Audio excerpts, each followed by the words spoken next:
Assalamualaikum warahmatullahi wabarakatuh.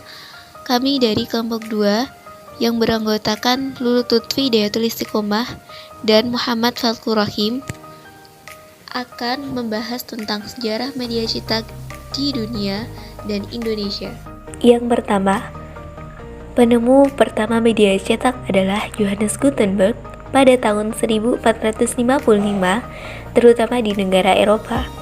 Perkembangan awal terlihat dari penggunaan daun atau tanah liat sebagai medium, bentuk media sampai percetakan.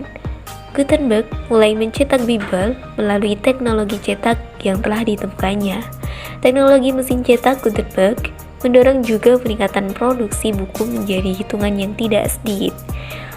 Teknologi percetakan sendiri menciptakan momentum yang justru menjadikan teknologi ini semakin mendorong dirinya untuk berkembang lebih jauh. Jatuhnya Orde Baru pada tahun 1998 pada dasarnya memberikan berbagai harapan bagi ilmu sosial di Indonesia. Namun harapan ini cenderung tumpul dalam menghadapi ilmu komunikasi. Mengutip Raharjo 2012, komunikasi sering hanya dianggap sebagai studi teoritis yang organisasinya memiliki orientasi untuk menghasilkan lulusan yang cepat terserap oleh pasar. Ilmu komunikasi sebagai bagian dari ilmu-ilmu sosial yang dikembangkan Orde Baru pada perkembangan prakteknya tak hanya menyokong pembangunanisme, tetapi juga meneguhkan teknokratisisme, di mana akademisi berusaha diolah untuk kemudian menjadi tenaga terlatih yang akan bekerja di bidang komunikasi. Cara kerja media cetak. Media cetak saat ini didukung perkembangan teknologi yang semakin canggih, sehingga membawa perubahan pada bagian bentuk, format, struktur, tekstur, dan model dari iklan tersebut. Akan tetapi perkembangan teknologi tidak mempengaruhi atau mengubah isi dari suatu iklan yang muncul di media.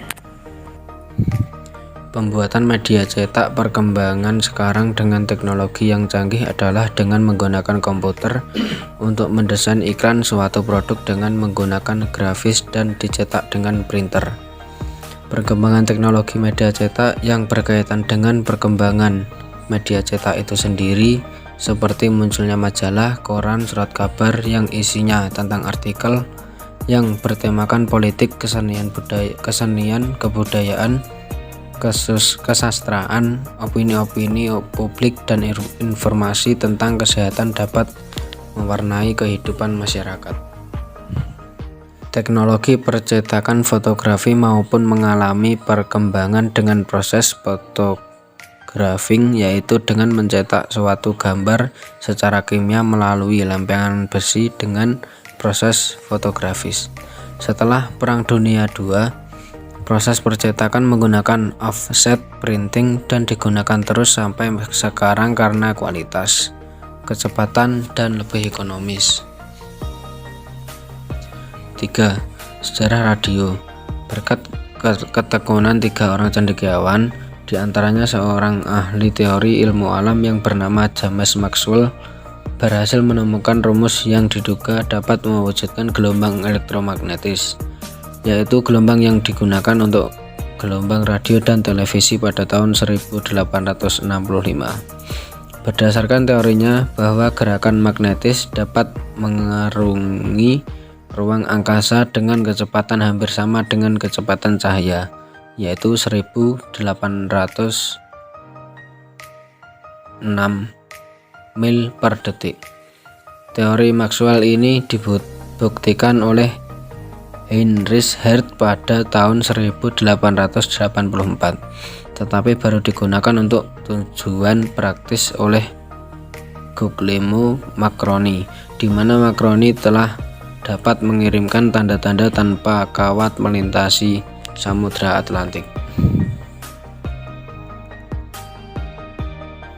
Perkembangan radio sebagai media masa lalu berkembang di beberapa negara. Diawali di Amerika Serikat dengan pengembangan penemuan Marconi oleh Dr. Lee de Forest pada tahun 1906. Karena itu pula ia dijuluki The Father of Radio. Sejak saat itu radio di Amerika Serikat mulai mengalami perkembangan yang pesat. Pada bulan Maret 1923 telah berdiri 556 stasiun radio.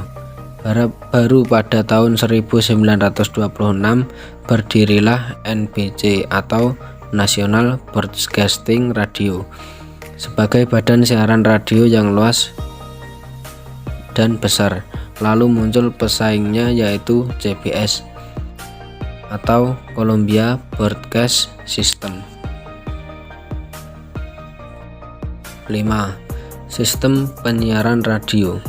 Penyiaran adalah pendistribusian muatan audio atau video kepada pemirsa yang tersebar melalui berbagai medium komunikasi massa, namun umumnya menggunakan spektrum elektromagnetik atau gelombang radio dalam satu model satu untuk banyak.